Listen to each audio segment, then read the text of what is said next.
Friends, बड़ी banker channel पे आपका एक बार फिर से स्वागत है। आज मैं आपको लेके आया हूँ पंजाब नेशनल बैंक का ऑनलाइन अकाउंट ओपनिंग कैसे किया जाता है।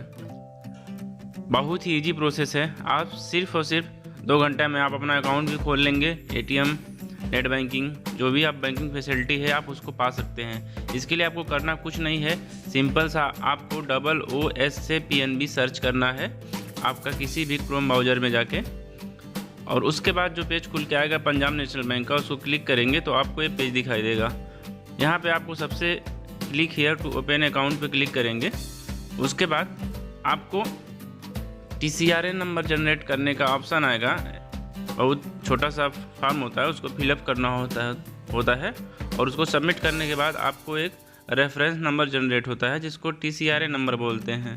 इसमें आप अपना स्टेट सेलेक्ट कर लीजिए, सिटी सेलेक्ट कर लीजिए और जिस ब्रांच में भी आप खाता खुलवाना चाहते हैं, जिस सिटी में भी, उसको सेलेक्ट कर लीजिए और अकाउंट का टाइप भी सेलेक्ट कर लीजिए, डोमेस्टिक या NRI मतलब जो फॉरेनर अकाउंट होते हैं, मतलब जो लोग बाहर के होते हैं उनके लिए होता है।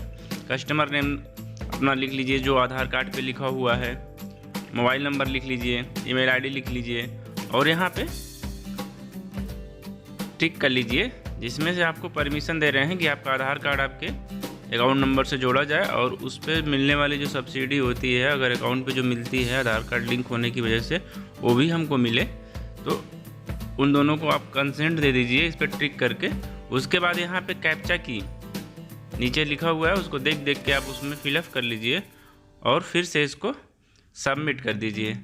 जैसे ही सबमिट करेंगे आपके मोबाइल पे जो TCRN नंबर है वो चला जाएगा। इस रेफरेंस नंबर को आप मैसेज बॉक्स में जाके उसको कॉपी कर लेंगे।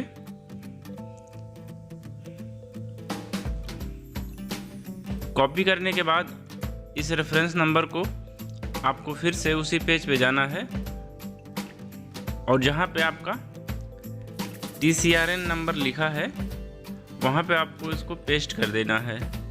पेस्ट करने के बाद आपको सबमिट करना है।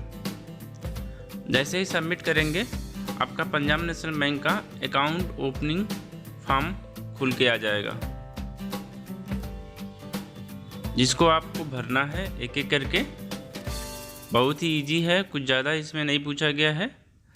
आप आसानी से एक एक को देख के भर सकते हैं। टाइप ऑफ अकाउंट में आप कोई भी इसमें से सेलेक्ट कर लीजिए। अगर कोई भी आपको इसमें टाइप ऑफ अकाउंट नहीं समझ में आ रहा है तो आप डायरेक्टली मुझसे कमेंट बॉक्स में कमेंट करके पूछ भी सकते हैं कि कौन सा अकाउंट को हम सेलेक्ट करें। मैं आपको तुरंत रिप्लाई करूंगा। वैसे जनरली अकाउंट जो खुलते हैं वो सेविंग अकाउंट ही खुलते हैं। अगर आप कुछ जॉब नहीं करते हैं तो सेविंग अकाउंट वाले को सेलेक्ट कर लीजिए। कस्टमर टाइप में पब्लिक सेलेक्ट कर लीजिए। अगर आप सीनियर सिटीजन्स या अदर कैटेगरी के नहीं हैं तो पब्लिक सेलेक्ट कर लीजिए। उसके बाद अगर आप एग्जिस्टिंग कस्टमर हैं पंजाब नेशनल बैंक के तो अपनी कस्टमर ID डाल दीजिए, नहीं तो हाँ नो लिख दीजिए। नेम और फादर नेम और डेट ऑफ बर्थ, इस चीज़ को लिखते समय आप बहुत ध्यान दीजिएगा कि जो आपका आधार कार्ड पे लिखा हुआ है आप एग्जैक्टली वही लिखिएगा। जो भी आपका नाम, पिताजी का नाम, डेट ऑफ बर्थ आपके आधार कार्ड पे लिखा हुआ है आप वही लिखेंगे, तभी आपका अकाउंट सही होगा। बाद में आपको पैसा निकालने में आधार कार्ड से कोई प्रॉब्लम नहीं होगा और बहुत सारी जगहों पे आपको किसी प्रकार का प्रॉब्लम नहीं फेस करना पड़ेगा। फिर अपना यहाँ पे आप मैरिड स्टेटस अपना सेलेक्ट कर लेंगे, मदर नेम सेलेक्ट कर लेंगे, रिलीजियन अपना सेलेक्ट कर लेंगे, जो भी होगा कैटेगरी सेलेक्ट कर लेंगे। कैटेगरी में अगर आप कुछ भी नहीं करते हैं तो अदर सेलेक्ट कर लीजिएगा। अदरवाइज जिस कैटेगरी में आप होंगे, स्टूडेंट होंगे तो स्टूडेंट, टीचर होंगे तो टीचर, जो भी होगा सेलेक्ट कर लीजिएगा। एनुअल इनकम में अगर आप कुछ भी नहीं करते हैं तो 60,000 के आसपास सेलेक्ट करिएगा, क्योंकि ज़्यादा ऊपर अगर सेलेक्ट करेंगे तो वहाँ से फिर ITR मांगने लगेगा। पैन नंबर आप यहाँ सेलेक्ट कर लीजिए और उसको में पैन नंबर डाल दीजिए, आधार नंबर डाल दीजिए, residential status, mode of operation self डाल दीजिए। ठीक, सेल्फ ही बस खुल रहा है, जॉइंट में नहीं खुलेगा आपको, ऑनलाइन पे सेल्फ ही खुलेगा। फिर उसके बाद अपना एड्रेस डालिए, कम्युनिकेशन एड्रेस, परमानेंट एड्रेस जो भी है उसको आप अच्छे से देख के फिलअप कर लीजिए। आइडेंटिफिकेशन डिटेल में आप आइडेंटिटी प्रूफ में आधार कार्ड डाल सकते हैं और एड्रेस प्रूफ में भी आप आधार कार्ड डाल सकते हैं, नहीं है तो उसमें बहुत सारे आपको ऑप्शन दिख जाएंगे, उसमें से आप किसी को भी डाल के सबमिट करेंगे तो नेक्स्ट पेज खुल के आएगा। इसमें आपको माइनर डिटेल्स डालना होता है। अगर आप माइनर हैं तो एस करिए और उसके बाद अपने किसी गार्जियन का डिटेल डालिए, नहीं तो नो करिए। उसके बाद नॉमिनेशन डिटेल डालिए, अगर किसी को नॉमिनी बनाना चाहते हैं तो नॉमिनी पे एस करिए। उसके बाद नॉमिनी का नेम लिखिए, रिलेशनशिप लिखिए, उनका एड्रेस लिखिए, डेट ऑफ बर्थ लिखिए। सब कुछ लिखने के बाद आप उसको आगे प्रोसीड कर सकते हैं।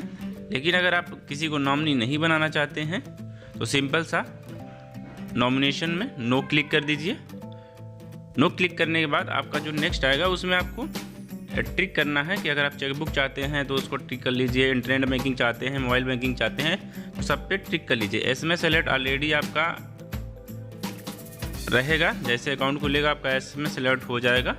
उसके बाद अगर आप इनकम टैक्स के दायरे में आते हैं, अगर आपकी सैलरी इनकम टैक्स के दायरे में आते हैं तो आपको ये डिटेल भी भरनी पड़ेगी। अगर आप नहीं इनकम टैक्स के दायरे में आते हैं तो इनको आप स्किप कर सकते हैं। स्किप करने के बाद यहाँ पे आप नो लिख दीजिएगा। टैक्स अगर नहीं पे करते हैं तो आप यहाँ पे नो लिख दीजिएगा।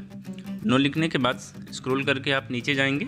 इसको फिलअप नहीं करना है, इस पेज को आपको फिलअप ही नहीं करना है। उसके बाद नीचे जाएंगे। नीचे जाने के बाद आपको फॉर्म को सबमिट करना होता है।